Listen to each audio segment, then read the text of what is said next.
Hi everyone, this is Shannon Shy. Welcome to another installment of Q&A with Shannon about OCD recovery. Thank you everyone for the questions. Please keep them coming. All right, to today's question. It comes from Sonia. Hi Shannon, can you please give more explanation about depriving OCD from our mental, emotional, and physical response? For the physical, I understand to not doing compulsions like washing, for example. But how to deprive it mentally and emotionally? We can't control our thoughts or emotions. So how can we do?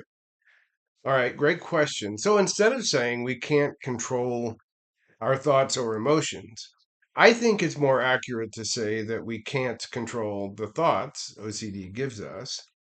And like you don't control the content, you don't control when they come, you don't control whether you have OCD. So we don't control that. We can control whether we respond to OCD's thoughts, physically, mentally, or by piling on with unnecessary emotion. So, to your question, how? All right. Regarding mental responses, I posted about rumination on April 11th, 2024. So, I'm not going to redo that here. Bottom line is you are free to formulate your own thoughts, to think whatever you want, while at the same time allowing OCD thoughts to roam around freely in your mind, right? Indifference helps. Every time OCD tries to get you to stray mentally, decide that you're not going to take the bait. Doesn't mean you want those thoughts in your mind, that you like them, doesn't mean that you agree that they're true.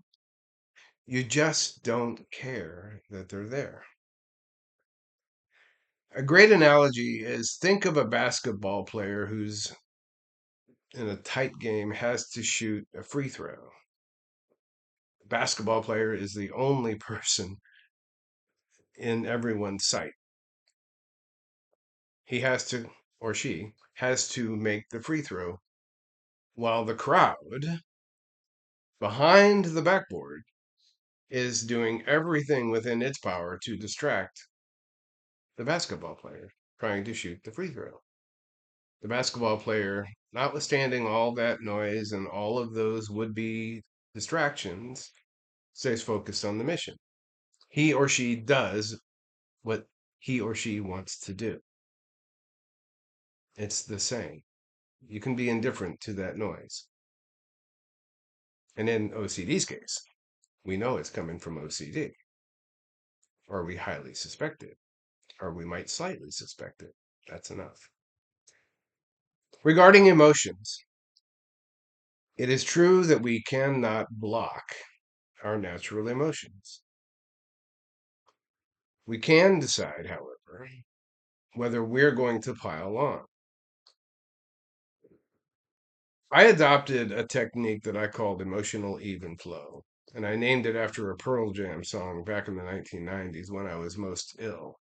The idea about from underlying emotional even flow is that while I couldn't block my natural emotions, and I didn't even try, that would have been futile. I could decide whether I was going to pile on, be extra angry or sad. So, because I knew that I had OCD and I suspected that thoughts were coming from OCD, I could make a decision that I didn't need to be too angry, too sad, too frustrated, too disgusted, too demoralized. Fill in the blank with that emotion.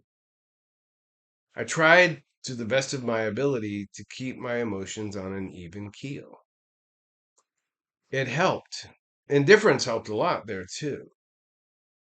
I took something away from OCD because OCD was betting, counting on me being overly emotional about the fact that I had OCD, overly emotional based on the content of the thought, overly emotional about having doubt, overly emotional about having anxiety. So I just tried to stay on an even keel. I knew where this was coming from. I had OCD.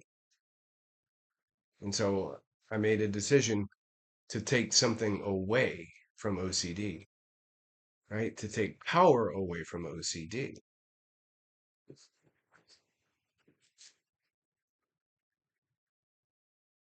The word of the day here would be indifference, right? Be indifferent. I used to tell myself all the time, I don't care that that thought is here. I don't need to respond. I don't need to respond. And it was that response, whether it was emotional, mental, or physical, that OCD craved. And I said, no, I'm not going to participate. I'm not taking the bait. You can do this too. I hope this is helpful. Thank you. Bye.